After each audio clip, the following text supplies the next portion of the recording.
Okay, in this video we're going to talk about checking, and specifically one of the most effective checks in all of girls lacrosse, and that's the trail check, and some people call it a back check. In this video, what you're going to see is one player pursuing the other player with the ball, and she's unable to get her body in front to check across the front or to slow down this player. So what she wants to do is come behind and check here. It's pretty common, used a lot, and done well, it's pretty effective. I'm going to show you 3 shots of this done well. In this shot, the defender is watching the attacker, and as she pulls the stick just outside of that protected area called the sphere, that's when she lowers her stick and comes across the head of the other girl's stick.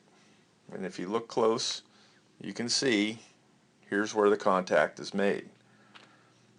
Now, a lot of players, when they do this, will bring their stick overhead and go all the way to the ground with it. And when they do this, the referees or the umpires typically view this as dangerous, and they'll immediately whistle it. But watch what happens here. This girl brings her stick down and immediately away from that protected area that the referees are all worried about. Because she does this, the referee considers it a clean check and allows her to make a play on the ball, which she does. The other thing I want you to note at this point is the player who's recovering the ball, who just checked her, initially goes for the loose ball with her top hand way too far down the stick. And watch what she does the second time. Now that she's had it tipped and the ball's up out of control, she slides her hand up the stick, she keeps her eyes on the ball, and she wraps it up into protection. Okay, now this one looks like it's going to be a vicious, hard check.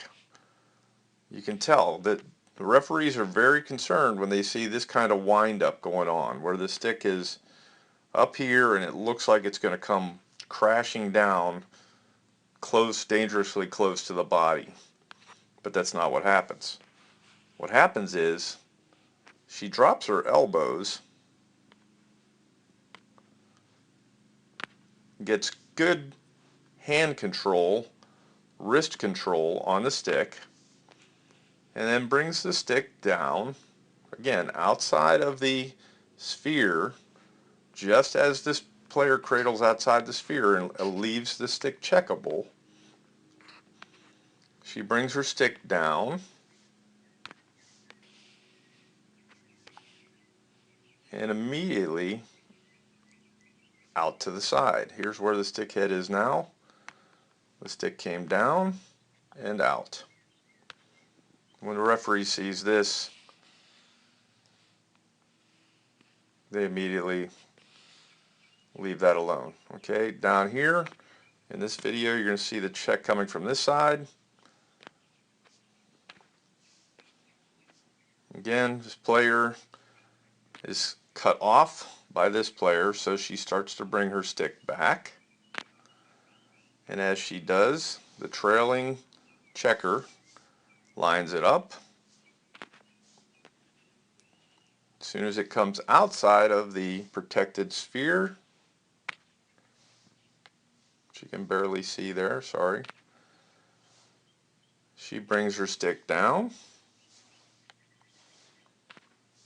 and once again out to the side, not to the ground. And because of that, she's able to get control immediately, switch hands, and proceed up the other side of the field.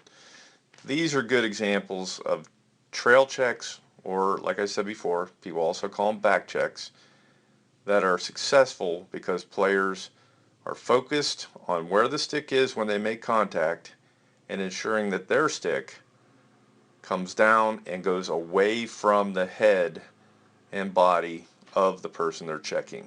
Those are the keys to making a good trail check. Have fun.